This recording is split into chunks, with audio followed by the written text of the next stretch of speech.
Hello, everybody, and welcome to lesson set number 7.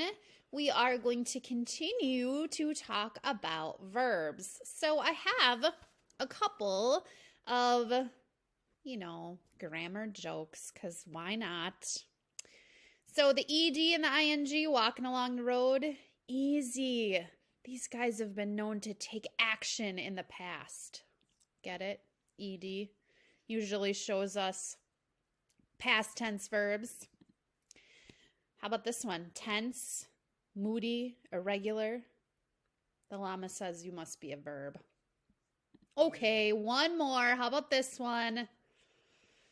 The chicken says time travel is, was, is going to have been confusing. So, verb tense can get confusing, but we are going to continue to talk about it this week with some activities and some things that you're going to get to do together just to get a little additional practice with tense, and then this week in particular, a specific kind of verb. So let's get started. We have a mentor sentence from Sonia Sotomayor from her book, Turning Pages. And Sonia Sotomayor is someone, she's in the corner here. That is what she looks like down here. But Sonia Sotomayor is the first Latina and the third woman appointed to the Supreme Court. And she has made a large impact on people in and out of the courtroom all across the country. So just an interesting little fact about where this mentor sentence comes from. So here it is. I found my courage in an unlikely place, comic books. And it is kind of unusual, isn't it? You think about this person who is in the courtroom. She's a lawyer, all the things she's accomplished. And if somebody says, hey, where'd you get your courage from? You probably wouldn't expect her to say comic books. So interesting. Remember, just because it's not a long sentence doesn't mean it doesn't pack a punch, right? There is a lot there to talk about. So I'm going to give you some time to do just that, and I'll meet you back here.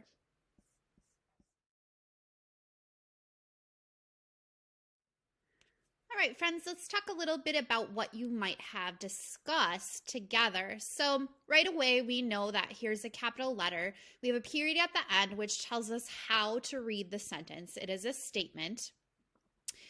It's a very simple sentence. So if we go back to our beginnings and we think about who or what is the sentence about, it's about I. And then what did I do or what am I? I found. So here's my verb, found. It is past tense. She was talking about when she found courage. It already happened. However, found is a different kind of verb, right? Like it doesn't follow the typical pattern. We usually add an ED to words to show past tense, just like we saw in our comic at the beginning, those ED words. However, we wouldn't say I finded my courage, right? So found is irregular. It doesn't follow that pattern.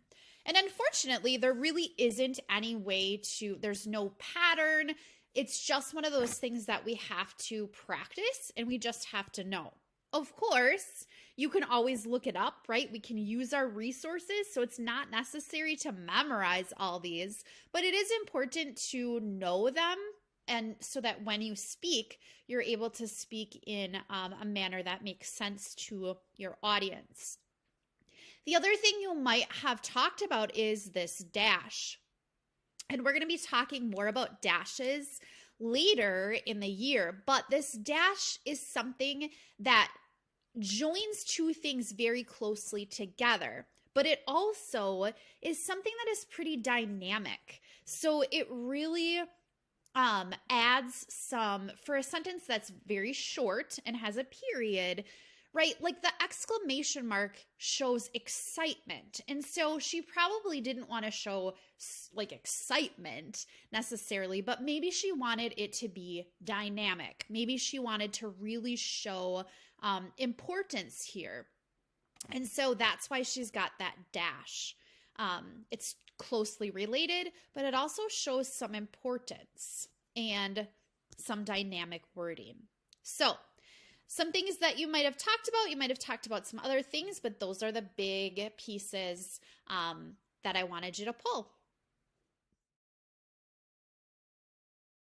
And our focus phrase this week is similar to last week, but this says past tense verbs use ed, but some can be irregular.